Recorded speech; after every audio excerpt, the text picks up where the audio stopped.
fight appears it's not that effective. It's effective on the solo kills, but with a team fight, like, I don't know. So I want to see how RRQ Hoshi is going to use the Kaja, because it seems like they are using heroes to their maximum potential. Yeah, speaking of maximum potential, there goes the carry, banned out. One of those more prevalent marksmen that we've been seeing this time around. In terms of meta, like the Claude is still on the table. Definitely can be picked up for either side. We've seen Skylar perform really well on it. I wonder if he's going to try and get that, since they are going to have first pick this time around, being second on the and on the red side for today's draft. Now, there's still a couple of bans on the table. Looking at Team LilGun, like I said, the Ruby can be flexed into the roam position, or it could be XP. Either way, they can decide if they want to run a support, they can, to match up, especially against the heals that the Faramis is going to provide with the Nether Realm. Or they can go in for some more additional CC. There is no Diggy banned out, and there's no Minotaur actually banned out this time around, which could be a viable option if they do want to kind of last pick that and catch RQ Hoshi off guard. Yeah, but again, mobility is kind of like, I don't know. Martis is super strong hero, but when he's like being attacked and he's forced to counter attack, otherwise they need to have some, I don't know, maybe Rafaela, something like that, and because they need to fix the mobility. Ruby is not that good as well in this department. The carry and the Cloud being banned, like double marksman this time. They not play around. They taking notes and using them straight away. Yeah, they are trying to limit some of the marksmen available. A couple of other ones that we do see sometimes sneaking up in there is the Irithel, the Natan can be a viable option, the Bruno, the Brody. Natan, all of these still some strong picks to be able to be slotted for either side. I am watching for RQ Hoshi, though, having that Kaja, that suppression. It can work, especially on the Martis, right? He's going to go in for these neutral objectives. If they can grab him right before that retribution mark, then you're going to be able to see Team LilGun be able to, or RQ Hoshi be able to take some of these early turtles. So that is something to watch out for. And the Kaja is a counter to the Lilia, because the Lilia can use the black shoes, be able to get all that HP back that she has lost. But if the Kaja can hit him with the Divine Judgment right beforehand, then it'll be an easy kill. The classic, the Beatrix. Yeah, it's a super strong hero. Still super strong hero. Like, you know this when some hero being nerfed just a little bit, everybody is like, it's unplayable now. We're not going to pick him anymore. And that you can see it's not should be not treated this way, because if it's like minor fix, it's not the reason to not stop picking this hero. And Beatrix is there, and I would love to see. I was actually interested with the Beatrix.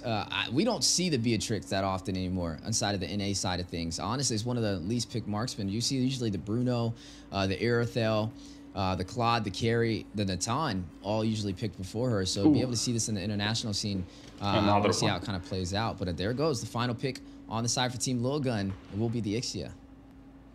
And the Tamus as well. And I love to see Tamus.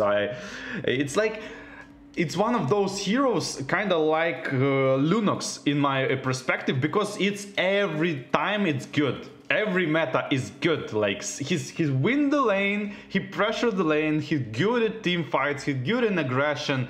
Why not everybody picking him? He's good at X-Plane, he's good at like jungle, might be played as well. And the Lunox is kind of same stuff, so nobody picks it. But the Ixia, yeah, as well. It's like wombo combo potential.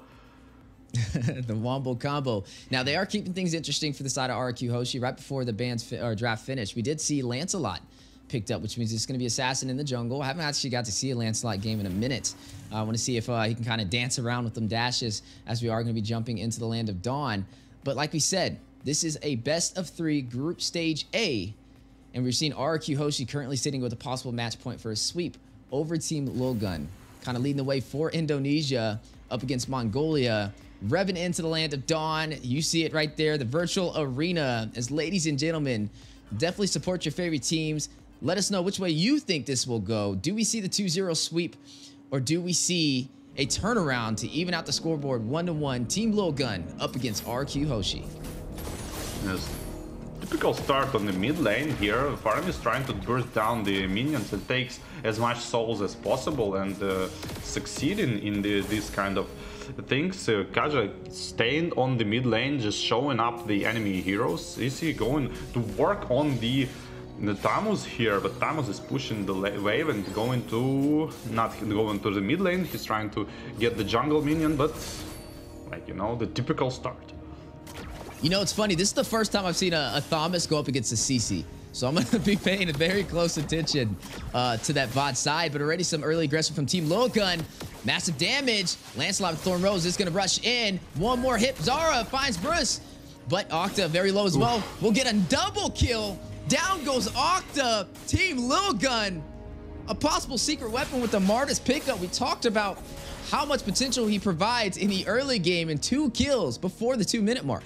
Yeah, this is exactly how you should use Martis. You should use his early game advantage as much as possible with the invades on the enemy jungle and on the lane pressures. And that's exactly what Team LilGun is doing. Wow, that's super good.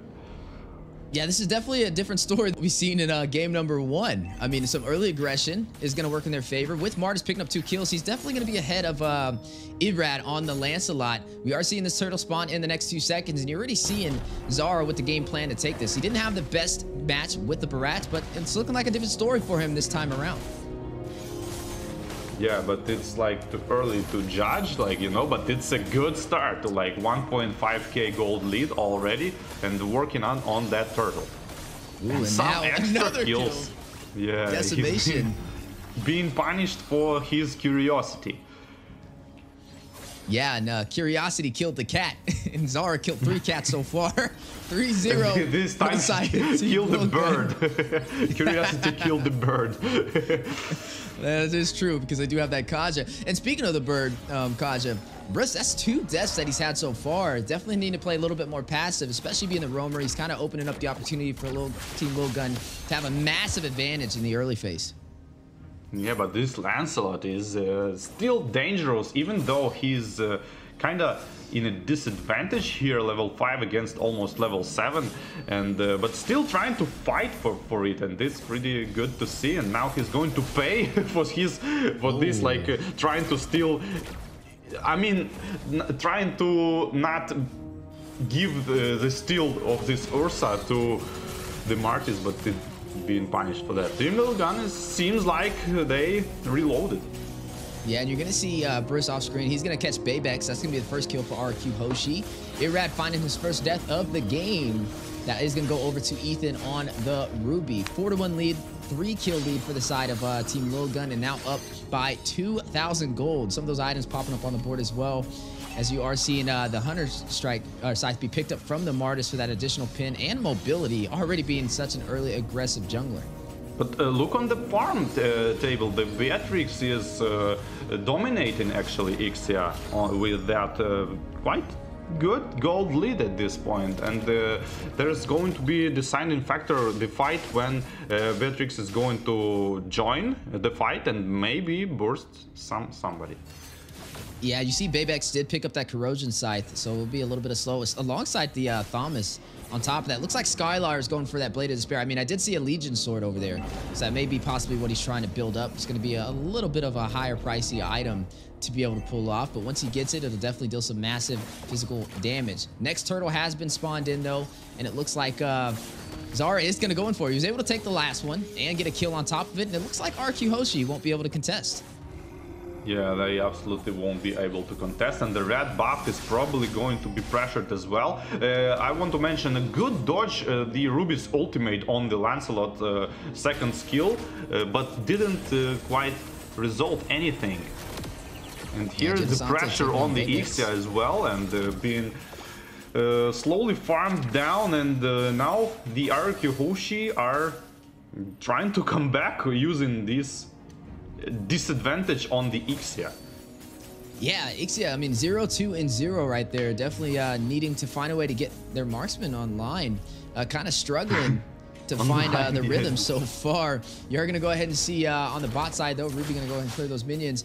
4-2 so far. Team LilGun off to a great start in the early phase. RRQ Hoshi now sitting on the back end. This may be an even series if they're not careful. They are sitting at match point, though, so if they find the rhythm, could be a game ender, but I'm offended for a two-man set. Ethan finds Skylar.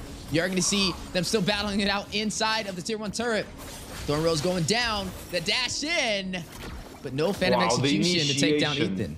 Ethan initiation is so good, just like Cho last game. He's kind of vengeance, having his vengeance on this one, but prioritizing the most important target, which is Beatrix, ulting plus flicker, and immediately follow up with all his team. And this is a bad news for RRQ Hoshi, might be. Zara able to take down Bruce, almost able to get another. The Nether Realm as a saving grace, keeping Genesante alive right there. But you're looking at Zara with a really good start. 4-0-2 on the Martis. Yeah, that's exactly what you want to see on the Martis. And let's see it. But as you mentioned, Ixia need to start to play with the gold, and she need to farm a lot, because it's the only side of the team LilGun is not matching with the other one, is the Ixia. Need to start farming, otherwise this domination not gonna be there for a long time, because it will be a point when Ixia need to like one-shot people with her ultimate. Yeah, you're looking at a 4,000 gold lead so far for the side of Team LilGun, and that's increasing the further we go inside of this game. RRQ Hoshi need to find a way to pump the brakes on their momentum right now, as you're going to see Zara take the next turtle with little to no contest, giving them a massive XP boost right now, which means when it comes to these team fights, you're going to see Team LilGun just do a little bit better, especially with Zara, with how much he already has on his plate, sitting at 5,700 gold, highest gold in this game for their jungler. Beatrix right behind him at 53, though. Definitely ahead of the Ixia, who's having a little bit of a harder time getting online. But you are seeing the battle, the invasion over the purple buff. Zara going in for it. Irad not going to be able to... no, he looks like he was able to get it with his Retribution right at the last second. Yeah, and the Beatrix is pushing, split pushing the wave and immediately TPing back. This is like exactly what she should do in this position of not power. No position of power here from RRQ Hoshi, but if they manage to hold up for like 6-7 minutes additional, I mean, not 6-7 minutes, I mean basically it's one fight. If Team LilGun lose one fight, they might come back here, but we'll see. Yeah, as the battle on the way. A siege for the tier 2 turn, the proxy of the lane. Massive damage goes out. Forbit takes on Brizara, gets another, finds Skylar. And now we'll be able to take this tier 2 turret on the bot side. But in the mid lane, pay attention to Irad, trying to go in, trying to find a trade. Bebex will find a turret off screen as well.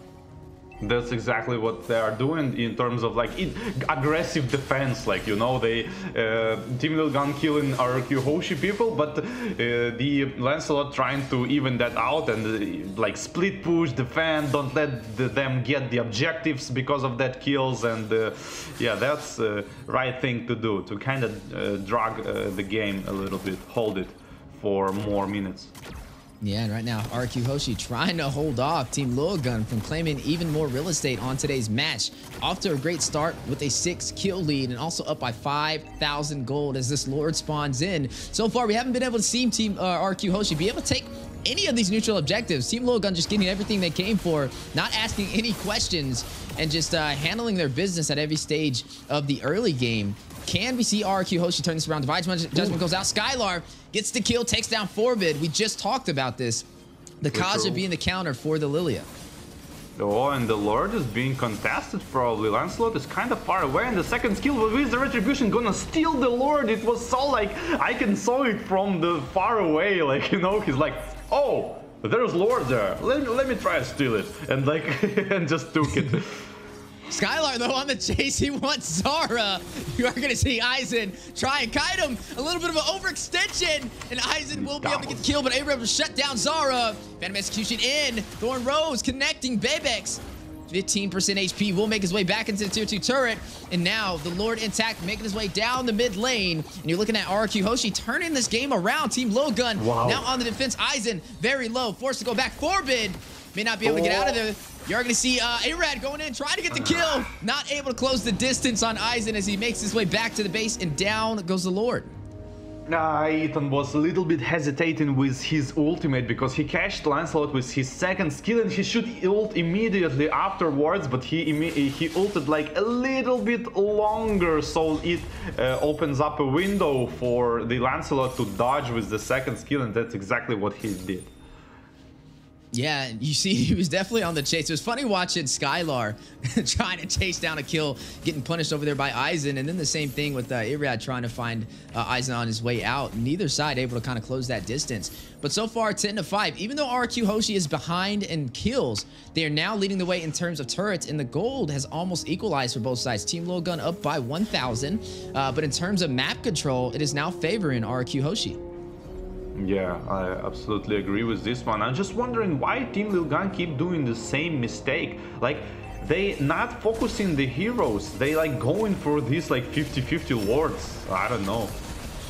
Ooh, but this match is not 50-50 with this engagement on the side. Skylar will find Aizen on the 4v2. Ethan left by himself to pick up the pieces, and they may go in to take this turret. Ethan not really in a position to contest, and it looks like Skylar is going to seize this opportunity. Skylar already 2,000 gold ahead of Bebex.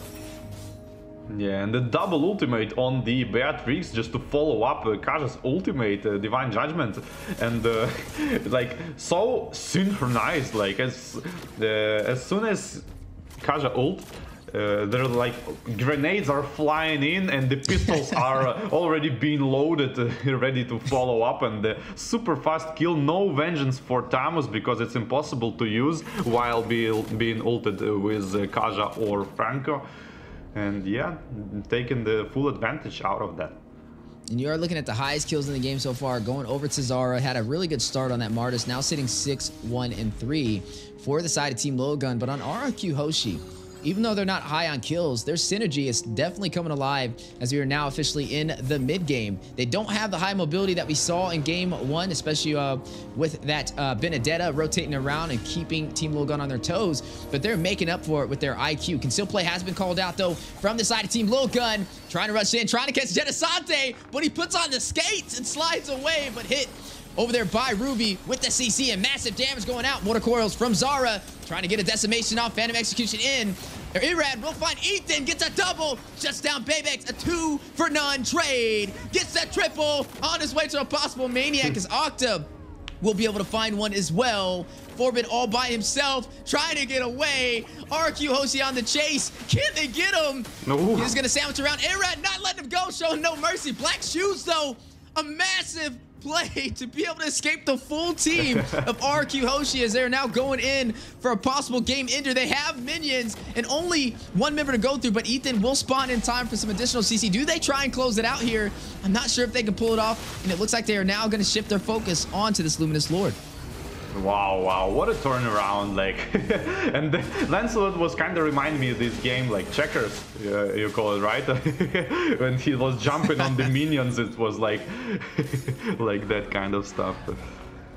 I will say Irad is thirsty for the kills. The way he's rotating around, the way he pathed over into the inhibitor turret to try and box out Forbid from escaping, but the black shoes at the last second to wrap back around into the inhibitor for the mid lane saved his life right there and avoided a full wipeout in a game ender. That could have been everything out for Team LilGuns as they're currently sitting 0-1. If RRQ Hoshi closes this game out with this Luminous Lord, it will be a 2-0 sweep, and they will have a big advantage for Group Stage A.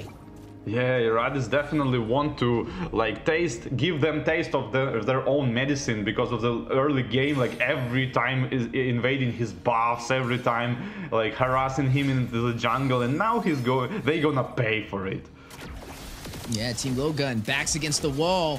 Everything to lose right here if they're not careful. RRQ Hoshi, Viva RRQ! As they are alive right now and doing well. 10-10 on the scoreboard, but down goes the Lord. Some great defense from Team LilGun, but now stripped down to only the base crystal and no inhibitors.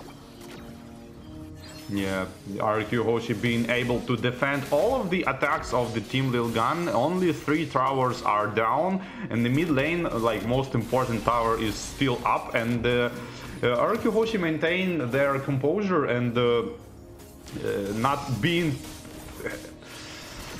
not nervous and under the immense pressure Team LilGun putting on them, and gathering their thoughts for this like final counter attack, and they did it quite good. Just like waited for some items, I guess. Yeah, now they have all the lanes synced. It looks like they're going to go in for the close. They don't have the Lord, but no worries. We have the minions and the damage. Massive play. Big on fitted set, though. Bayvex will find Octa. Forbit takes down Bruce. A turnaround. Team LilGun on the defense. Phantom Execution out. You're going to look at Irad doing a quick 180. Not going in with what they came for. RRQ Hoshi, a little bit of a miscalculated play right there. And Team LilGun able to turn it around. I mean, RRQ Hoshi damage every single target for like 20-30%, maybe even lower, but they should like... They was damaging everyone instead of like trying to focus priorities. They thought they can kill all of them, but damage wasn't there in when you put it like that on the every single person you can see around you. And yeah, now they go into defend, and the Team LilGun has a small window to actually come back and maybe potentially 5 versus 4 somebody. But Kaja is running straight from the base already. 10 seconds for the Lord, and it's going to be 5v5 on the Lord.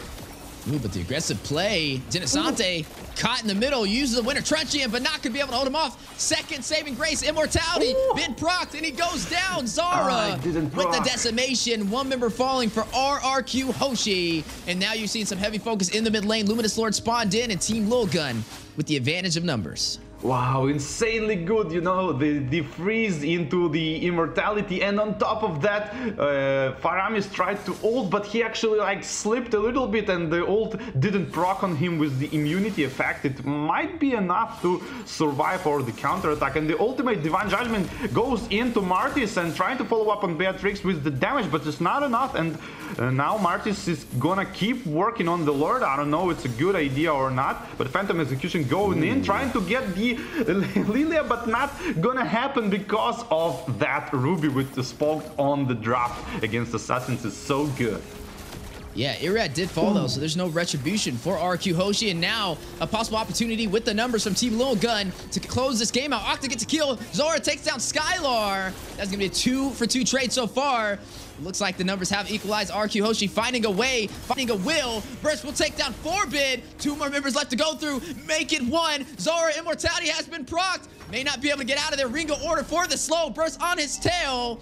Can they take him down? Octa will. He will fall. That's going to leave Genesante in the base trying to close it out. Ethan left to defend against the 3-man team of RRQ Hoshi, looking for the 2-0 sweep. Aizen joining the party, gonna use that Cauldron Inferno last minute, trying to hold him off. 25%, 5%, Viva RRQ as they get the 2-0 sweep out from Indonesia, taking down Team LilGun from Mongolia in Group Stage A, Game of Futures 2024. Yeah, congratulations, RRQ with 2-0 Team LilGun, and nice. RRQ are so good. Like, you know, the LilGun, it seems like from my perspective, they kind of pressure RRQ, but I guess when they practice, they didn't saw